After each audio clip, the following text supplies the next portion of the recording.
আজকে ব্লগটা মনে হয় ছেলেই শুরু করলো, ছেলেই কিন্তু ক্যামেরাটা ধরে রেখেছে। তো আমি গাড়ি চালাচ্ছি, এখন ঘড়িতে বাজছে একটা, দুপুর একটা। তো এই মুহূর্ত থেকেই ব্লগটা শুরু করলাম। তো বন্ধুরা সবাই কেমন আছেন? আশা করি যে যে প্রান্ত থেকে ব্লগটা দেখছেন সবাই ভালো আছেন, সুস্থ আছেন। আমরা একটা নতুন দিনে নতুন একটি ব্লগে সবাইকে অসংখ্য ধন্যবাদ ও স্বাগত জানাচ্ছি। তো আমরা দুপুরবেলা এক জায়গায় যাচ্ছি, কোথায় যাচ্ছি অবশ্যই বুঝতে পারবেন।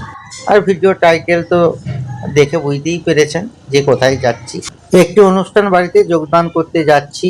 তো আজকের বারটা তো বলাই হলো না, আজকে 29শে মার্চ, আর বারটা হলো রবিবার।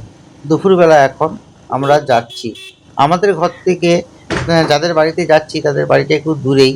তো আমরা বাইকে করেই যাচ্ছি। তো হেঁটে গেলেও হতো, তো হেঁটে গেলাম না, কারণ খেয়ে দিয়ে হেঁটে হেঁটে আসতে আবার সমস্যা হবে, এবং আমাকেও একটু ডিউটি আছে, আমার ডিউটির কাজে আবার বেরিয়ে যেতে হবে। তো তাই জন্য এখন ঘড়িতে বাজছে একটা, একটার সময় আমরা এগিয়ে যাচ্ছি নিমন্ত্রণ বাড়িতে অংশগ্রহণ করার জন্য। আর আমরা বাইকে যাচ্ছি, বাবা সাইকেল নিয়ে নিয়েছে, সাইকেলে করে যাচ্ছে। এক ঝলকে বাবাকেও আপনারা দেখতে পেলেন সাইকেল নিয়ে এগিয়ে আসছে। তো চলুন, যেখানে অনুষ্ঠান বাড়ি সেখানে আগে যাই। তো কি অনুষ্ঠান বাড়ি সেটা পৌঁছিয়ে আপনারা বুঝতে পারবেন। তো আমরা উপনয়ন অনুষ্ঠান বাড়িতে যাচ্ছি। তো আমারই পাড়ার এক ভাইপোর উপনয়ন হচ্ছে, সেই উপনয়নে আমরা সবাই নিমন্ত্রিত। তো সেই উপলক্ষে আমরা এখন যাচ্ছি। কাবেরী, আমি, বাবু, বাবা সবাই এসেছি। আর আমার দাদা বৌদি তারাও আগে এসে গিয়েছে, তারা খাওয়া দাওয়া করছে হয়তো। তো আমাদের আসতে একটু দেরি হয়ে গেল। আর যার উপনয়ন তাকেও আপনাদেরকে এক ঝলকে দেখিয়ে দিলাম। তো ভাইপোর নাম হচ্ছে সূর্যকান্ত পাঠক। তো যাই হোক, সূর্যর শুভ উপনয়ন, সেই শুভ উপনয়ন অনুষ্ঠানে আমরা এসেছি। আর এখানে পুজো পাঠ যা কিছু হচ্ছে সেটা একটু এক ঝলকে আপনাদেরকে দেখালাম। আর এখানে অনেকেই নিমন্ত্রিত, তারা সমস্ত কিছু দেখছে, উপনয়নের কী কী নিয়মকানুনগুলো হচ্ছে সেগুলো সব তারা দাঁড়িয়ে দাঁড়িয়ে দেখছে। আর এখানে খাওয়া দাওয়ার অনুষ্ঠান শুরু হয়ে গিয়েছে। এখানে খাওয়া দাওয়ার অনুষ্ঠানে আমরা এখন বসে পড়েছি। তো প্রীতিভোজ অনুষ্ঠানে, তো প্রীতিভোজে প্রথমে আমরা এখানে দাঁড়িয়েছিলাম, তারপর দেখলাম কয়েকটা সিট ফাঁকা আছে। তো এসে প্রথমে বসলাম, তারপর ওই পথটা শেষ হয়ে গেলে আমাদের পথটা শুরু হবে। তো যাই হোক, এখানে আজকে যে শুভ উপনয়ন অনুষ্ঠানের প্রীতিভোজে আমরা সব এলাম, সেটাই একটু ছোট্ট করে আপনাদের সাথে তুলে ধরছি। খুব বড় ব্লগ করব না, ছোট্ট করেই একটু ব্লগ দিচ্ছি। এমনিতে এখন ব্লগ আপনাদের সাথে শেয়ার করাই হচ্ছে না, বিভিন্ন রকম কাজের জন্য। যাই হোক, আমি, বাবা, কাবেরী, বাবু একসঙ্গে খেতে বসেছি একটা টেবিলে। খাওয়া দাওয়া আর আপনাদেরকে বেশি কিছু দেখালাম না, একটু মুখেই বলে দিই।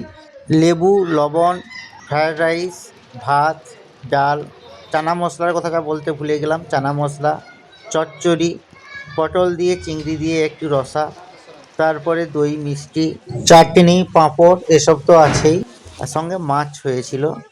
তো যাই হোক, খাওয়া দাওয়া সমস্ত কিছুই আপনাদেরকে না দেখালেও মুখে একটু বলে দিলাম। আর এখন শেষ পাতে চলছে। আর আমাদের পাড়ায় আজকে সবাই নিমন্ত্রিত, জানেন তো। তো যেহেতু পাড়ার অনুষ্ঠান, আমরা পাড়া থেকে সবাই এসেছি। আর আমার এই ভাইপোর শুভ উপনয়ন অনুষ্ঠানে। তো খাওয়া দাওয়া শেষে এখন হচ্ছে একটু দেখা করে নিলাম ভাইপোর সাথে, তাকে একটু গিফট দিয়ে দিলাম। আর এখন এখানে অনুষ্ঠানের কাজ অনেকক্ষণই চলবে। তো আর এখানে বেশিক্ষণ দাঁড়াবো না, এবারে বাড়ি চলে যাব। তো রোদটাও প্রচণ্ড উঠেছে, আর বাড়িতে যেয়ে আমাকে আবার ডিউটিতেও যেতে হবে। তো আজকে ব্লগটা আপনাদের কেমন লাগলো অবশ্যই কিন্তু কমেন্ট করে জানাবেন। এখন বাবু, আমি, কাবেরী গাড়িতে করেই চলে যাব, বাবাও আসছে, সাইকেল নিয়ে আসছে। তো বাড়িতে চলে এলাম, দেখতে পেলেন বন্ধুরা, কাবেরী এখন কভার তুলছে। সবাই মিলেই চলে গিয়েছিলাম খেতে। বাবা আসছে রাস্তায়, সাইকেলে করে গিয়েছিল, আপনারা দেখলেন। তো যাই হোক, চলো, আমার আবার ডিউটি আছে আজকে। আর বেশিক্ষণ একটু ছোট্ট করেই আপনাদের সাথে ব্লগটা শেয়ার করলাম, একটা উপনয়নের ব্লগ। আমাদের এই পাড়ার জ্ঞাতি ছেলের উপনয়ন হচ্ছিল, তো ভাইপো হয় সম্পর্কে।